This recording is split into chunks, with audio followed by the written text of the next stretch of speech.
Hello friends, welcome back to another blog. और आज हम डे 6 की स्टडी करने वाले हैं। ठीक है, डे 5 में जो चीज़ें हमने कंप्लीट की थी वो सारी चीज़ें अब हम रिवाइज़ भी करेंगे। और रिवाइज़ करने के बाद डे 7 को एक्चुअली हम रिवाइज़ करेंगे अच्छी तरह से। आज तो पूरी ही बायोलॉजी को ख़त्म करना है, मतलब जो चैप्टर हमने रीड कर रहे थे अभी तक, जो हम समझ रहे थे, उस चैप्टर को हम ख़त्म करेंगे। उस चैप्टर के बारे में पूरा चीज़ें अच्छी तरह से डिटेल में हम पढ़ेंगे और समझेंगे कि अब हमें आगे कौन से टॉपिक करने हैं और कौन से टॉपिक नहीं करने हैं, वो सारी चीज़ें बात करेंगे। तो हमने sexual reproduction in flying plants पढ़ना स्टार्ट किया था, जिसमें मेल गैमेट फीमेल गैमेट हमने पढ़ लिया है। अब हमने काइंड्स ऑफ एजेंट की बात करेंगे हम। ओके, काइंड्स ऑफ पॉलिनेशन हो गया है और एजेंट ऑफ पॉलिनेशन हमें करना है। ठीक है, चलिए यहाँ से स्टार्ट करते हैं। एजेंट ऑफ पॉलिनेशन, तो हमने देखा कि जो एजेंट्स हैं मतलब कौन है, क्योंकि जो हमारा मेल गैमेट है और जो हमारा फीमेल गैमेट है, ठीक है, मतलब कि जो क्या कहते हैं एंथर है। हाँ, जो एंथर है, एंथर के अंदर जो आपको पॉलन ग्रेन है, वो पॉलन ग्रेन क्या है, नॉन मोटाइल है, मतलब वो चल फिर नहीं सकता। ठीक है जी। और जो मेल गैमेट है वो भी नहीं, फीमेल गैमेट है वो भी, दोनों क्या है, नॉन मोटाइल है, मतलब ये खुद से तो एक दूसरे के पास नहीं जा सकते। तो अब हम ऐसा क्या करेंगे जो ये एक दूसरे के पास जाएं और इनकी फर्टिलाइजेशन हो, वो कैसे प्रोसेस होगा। तो इसके बारे में, मतलब एजेंट ऑफ पॉलिनेशन के बारे में हम यही पढ़ेंगे कि कौन कौन से प्रोसेस हैं जिससे ये मेल गैमेट फीमेल गैमेट के पास जाता है। ओके, तो यहाँ पे पहले सबसे पहले जो दिया हुआ है ए बायोटिक और बायोटिक। तो ए बायोटिक क्या होता है, जो नॉन लिविंग थिंग्स होते हैं, मतलब नॉन लिविंग थिंग के माध्यम से अगर पॉलन ग्रेन मेल गैमेट के पास पहुंच रहा है तो हम उसे एक तरह का एजेंट बोलेंगे। ठीक है, उसी तरीके से बायोटिक क्या होते हैं, लिविंग थिंग्स। तो लिविंग थिंग्स के कारण, एनिमल हो गया, बर्ड्स हो गए, ठीक है, तो इन लोगों के कारण अगर क्या हो रहा है, पॉलिनेशन हो रही है, तो उन्हें हम क्या बोलेंगे, एबायोटिक पॉलिनेशन एजेंट बोलेंगे। ओके जी, तो इस तरह से ये हो गया। तो और एक चीज़ देखिए, तो इसमें कौन कौन आएंगे, एबायोटिक में वाटर और विंड आएंगे। मतलब कि कभी कभार क्या होता है कि कुछ जो वाटर के प्लांट होते हैं वो क्या करते हैं, वाटर वाले जो प्लांट होते हैं उनके पॉलन ग्रेन जो होते हैं वो पानी के ऊपर तैर तैर के मेल गैमेट के पास पहुंच जाते हैं और वहाँ पे फर्टिलाइजेशन हो जाती है। विंड से क्या होगा, विंड से जब हवाएं बहुत तेज़ तेज़ चलती हैं तो जो पॉलन ग्रेन जो है वो क्या होता है कि वो विंड में, हवा में, जो कहते हैं ना, जब हवा चलती है तो बहुत सारी चीज़ें उड़ के आती हैं, तो उस तरीके से वहाँ पे जो हमारा पॉलन ग्रेन है वो मेल गैमेट के पास पहुंचता है। ठीक है, एनिमल के थ्रू, एनिमल मतलब इसमें ज़्यादा एग्जांपल बर्ड्स का दिया हुआ है। Major part of the plant use the abiotic agent pollination only small propagations of the plant. हाँ, तो इसमें सबसे ज़्यादा क्या होता है कि ज़्यादातर जो एबायोटिक का यूज़ करते हैं, मतलब ज़्यादातर जो वो हनी भी होती हैं, जो बटरफ्लाई होती हैं, ये सारी प्लांट्स में फर्टिलाइजेशन करने के लिए, रिप्रोडक्शन करने के लिए ज़्यादा हेल्पफुल होती हैं। ठीक है, आइए इस टॉपिक पे देखते हैं, और ये थोड़ा पैराग्राफ समझना भी है हमें अच्छी तरह से, तो हम उसे भी देख लेते हैं कि ये क्या है। ठीक है, तो सबसे पहले यहाँ पे विंड वाले के लिए बताया है। ठीक है, एक एक, अब एक विंड का पढ़ेंगे, एक वाटर का पढ़ेंगे, और इस तरीके से हमने ए बायोटिक बायोटिक का सबका देखना है। तो जो विंड वाला कह रहा है कि विंड क्या है, pollination by the wind is more the common. ये विंड क्या है, कॉमन है, मोर कॉमन है agent abiotic pollination. Wind pollination also required that the pollen grain are the light and non sticky. तो जो wind pollination होता है उनसे कैसे होता है, जो पॉलन ग्रेन होते हैं ना वो नॉन स्टिकी, मतलब चिपकने, मतलब कि वो क्या होते हैं, चिपकते नहीं हैं। ठीक है, चिपकते नहीं है तो नॉन स्टिकी हो जाता है। और नॉन स्टिक मतलब जो चिपके ना, और लाइट वेट, लाइट वेट मतलब काफ़ी हल्का रहता है, कि हवा अगर थोड़ी सी भी चली तो वो भाई अपना सब कुछ छोड़ छाड़ के उड़ जाएंगे और कहाँ जाएंगे, और फीमेल गैमेट के पास वो पहुंच जाएंगे। ठीक है, आई होप आपको इतना समझ में आया होगा। ठीक है, अब नेक्स्ट चलते हैं। तो फिर हाँ, हमारा क्या आगे का टॉपिक क्या है, फिर इसने कहा कि जो मतलब कि अब तो पॉलन ग्रेन क्या है, लाइट है, नॉन स्टिकी है, that they can be transfer in a wind current, they often the process will exposed स्टेमन। और ये कब होगा? जब स्टेमन कैसा होगा? स्टेमन कैसा होगा? खुला हुआ होगा, एक्सपोज्ड होगा, ठीक है। अगर बंद रहेगा तो विंड आए, वाटर आए, कोई भी पॉलन ग्रेन को लेके जा नहीं पाएगा। लेकिन अगर ये क्लोज्ड रहा तो नहीं जा पाएगा, लेकिन ओपन रहा, नॉन ज़्यादा मतलब बहुत ज़्यादा वेल एक्सपोज्ड रहा, खुला हुआ स्टेमन रहा, तो आराम से पॉलन ग्रेन उड़कर कहीं भी जा सकता है। ओके, कहीं भी जाना इन द सेंस कोई मतलब कह नहीं सकते हैं कि मेल गैमेट के पास ही जाएगा, बट ये होता है कि भाई अगर पहुंच गया तो अच्छी बात है, नहीं पहुंचा तो कोई बात नहीं है, ठीक है। चलिए आगे देखते हैं। तो ये है विंड पॉलिनेशन। ये एग्जांपल्स आप इसे अच्छी तरह से देख लीजिएगा। Wind pollination plant showing the concept and inflorescence and well exposed stamen. Okay जी, फिर और देखिए क्या लिखा हुआ है। So that the pollens are the easily disappear into wind current and large, often the feather stamen is easy to trap air and the pollen grain। और इसी तरह से विंड के थ्रू ही पॉलिनेशन हो जाती है कई सारे फ्लावर्स में। often have the single ovule is each ovary and small nutrients the flower the packed with the inflorescence in the family of the nutrient concentrated कॉनकॉब। इस कॉनकॉब इसका जो एक एग्जांपल है वो आप याद रखिएगा, ठीक है जी। तो ये रहा हमारा और कॉमन ग्रासेस, ठीक है। ये 2-3 एग्जांपल हैं इसके जो आपको याद रखना है विंड पॉलिनेशन के, ठीक है। विंड पॉलिनेशन में इतना ही है जो विंड के थ्रू हो, और ये 2 एग्जांपल हैं इसके। आई होप आपको ये समझ में आ गया होगा। फिर pollination by the water is required rare in the following. अब हम बात करेंगे पॉलिनेशन तो हो रही है पर किसके थ्रू हो रही है? वाटर के थ्रू हो रही है, ठीक है। पॉलिनेशन तो भाई कर रहे हैं पर किसके थ्रू कर रहे हैं? हम वाटर के थ्रू ये पॉलिनेशन हमारी हो रही है, ठीक है जी। चलिए आगे आते हैं। कहाँ गया? हाँ ये रहा ना, वाटर पॉल्यूशन वाला देखेंगे। हाँ, water pollination by the rare quite rare in the following. Water pollination क्या होता है? ये क्वाइट रेयर है, मतलब ये ज़रूरी नहीं कि हो भी या ना हो, ठीक है। Limited about 30 genera. ये क्या होता है? लिमिटेड है 30 जेनेरा के लिए। Mostly monocotyledon as okay as it is the vulnerable recall the water is a regular mode of the transport of the male gamete in lower plant group such as a algae bryophyte rhodophyte। तो ये जो आपको water pollution देखने को मिलता है वो कहाँ देखने को मिलता है? वो अक्सर आपको देखने को मिलेगा ब्रायोफाइट्स में, टेट्रोफाइट्स में, और आपको ये एल्गीज़ में देखने को मिलता है, ठीक है।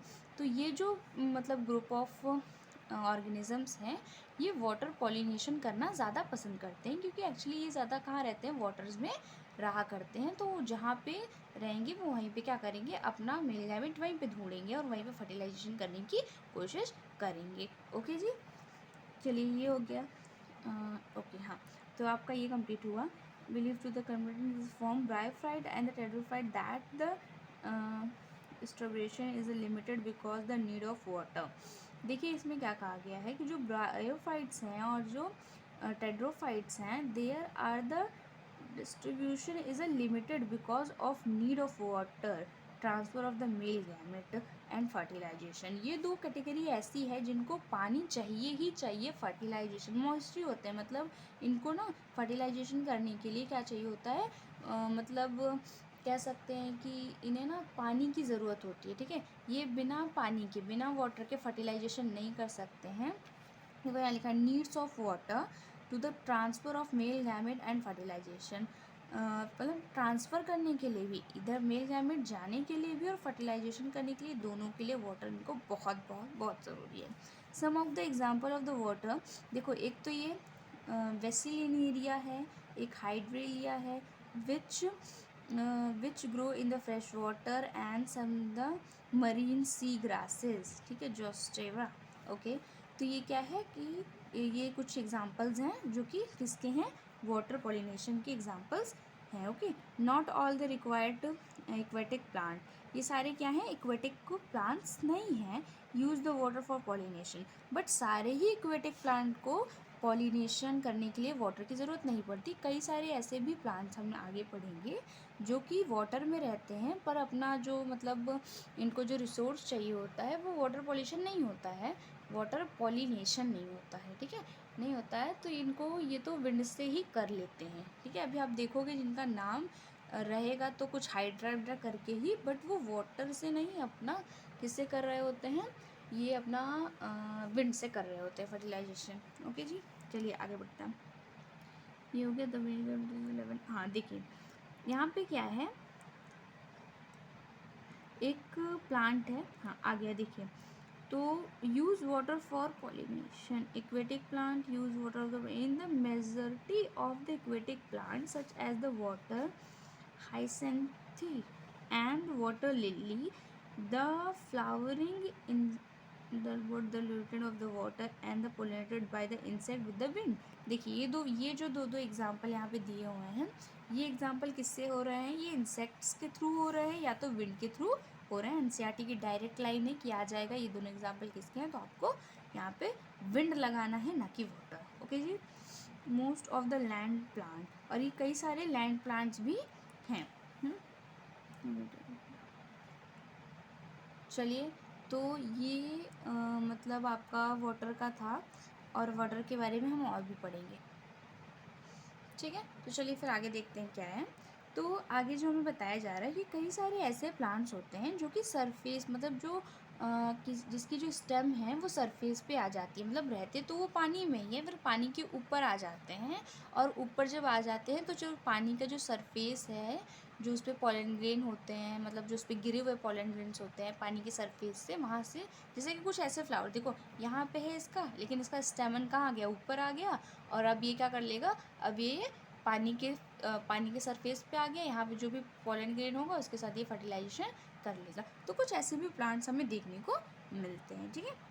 चलिए आगे देखते हैं क्या है, ठीक है। तो इन सब को क्या कहते हैं, वाटर पॉलिनेशन प्लांट कहते हैं। जैसे कि सी ग्रासेस हैं, male flower remain the submerged in water and the pollen grain are the released inside the water. The pollen grain in many such as the species are long, rubble-like, and they are carried positively inside the water.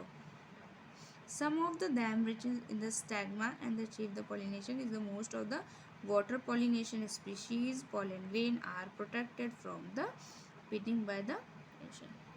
तो ये topic जो था I think ये आपको पूरी तरीके से clear हो गया होगा कि पॉलिनेशन क्या होता है, विंड पॉलिनेशन क्या होता है, और वाटर पॉल्यूशन क्या होता है। तो इतना पढ़ते पढ़ते तो हम थक गए हैं। चलिए आगे देखते हैं कि क्या है।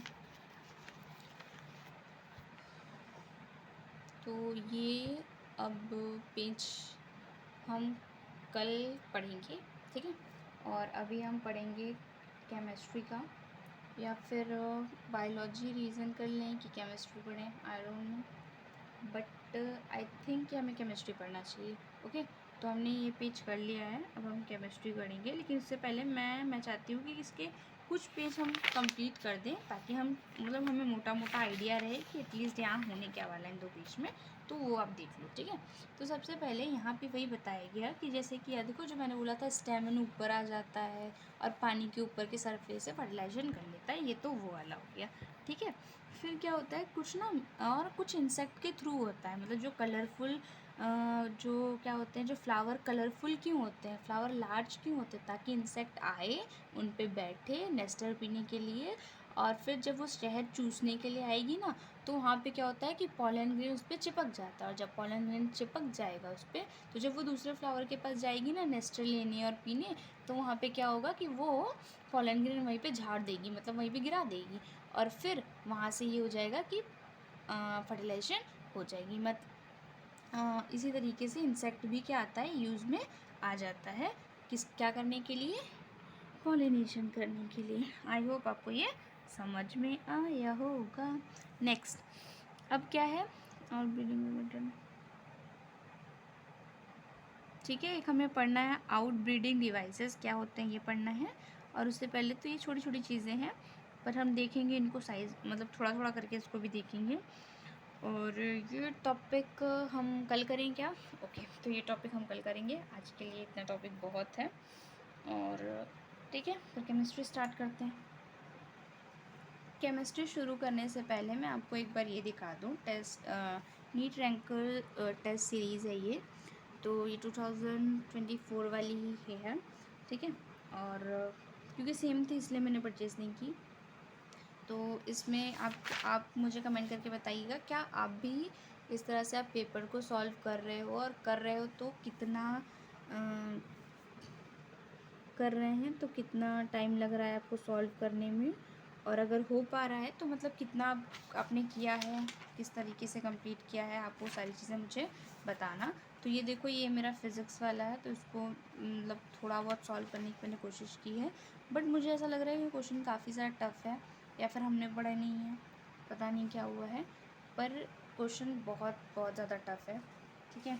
और कुछ, हाँ, लेकिन कुछ कुछ ऐसे क्वेश्चन है जैसे सेमी कंडक्टर्स के हो गए, वो क्वेश्चन मुझसे बन रहे थे, हाँ, और बहुत छोटे छोटे थे, कोई ये वाले क्वेश्चन बड़े इजी थे, ये तो फिर देखते ही हो जा रहे थे कुछ क्वेश्चंस।